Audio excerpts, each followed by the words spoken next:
Millions of people have lost weight with personalized plans from Noom. Like Evan, who can't stand salads and still lost 50 pounds. Salads generally for most people are the easy button, right?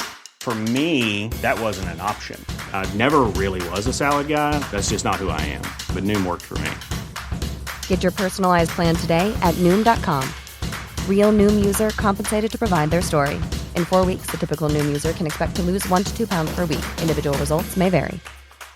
This is Paige, the co-host of Giggly Squad, and I want to tell you about a company that I've been loving, Olive and June. Olive and June gives you everything that you need for a salon-quality manicure in one box. And if you break it down, it really comes out to $2 a manicure, which is absolutely insane. It's also so easy to get salon-worthy nails at home with Olive and June. The difference between how your nails used to look when you did them yourself and now with the Mani system is a complete game changer. The best thing about Olive and June, too, is it's a quick dry. Dries in about 1 minute, lasts for 5 days, and full coverage in up to 1 to 2 coats. Visit oliveandjune.com/perfectmani20 for 20% off your first system. That's oliveandjune.com/perfectmani20 for 20% off your first system. Since 2013, Bombas has donated over 100 million socks, underwear, and T-shirts to those facing homelessness.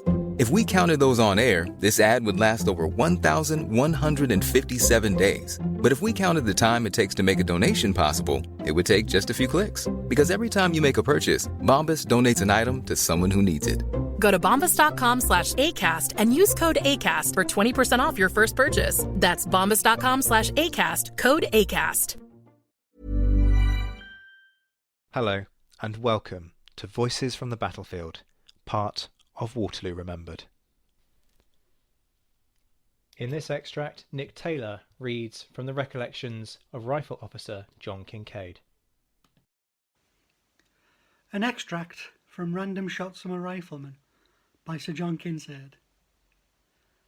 At the commencement of the Battle of Waterloo, 3 companies of our riflemen held a sandbank in front of the position and abreast of La Haye-Sainte, which we clung to most tenaciously, and it was not until we were stormed in front and turned in both flanks that we finally left it.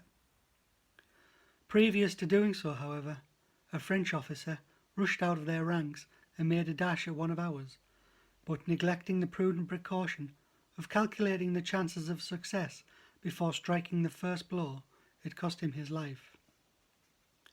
The officer he stormed happened to be a gigantic Highlander, about 6 feet and a half, and, like most big men, slow to wrath, but a fury when roused. The Frenchman held that in his hand which was well calculated to bring all sizes upon a level, a good small sword. But as he had forgotten to put on his spectacles, his first and last thrust passed by the body and lodged in the Highlander's left arm. Saunders' blood was now up, as well as down, and with our then small regulation half-moon sabre, better calculated to shave a lady's maid than a Frenchman's head, he made it descend on the pericranium of his unfortunate adversary, with a force which snapped it at the hilt.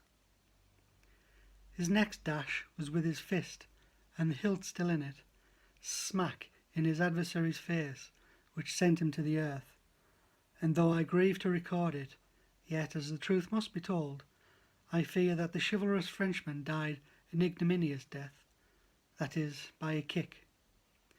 But where one's own life is at stake, we must not be too particular.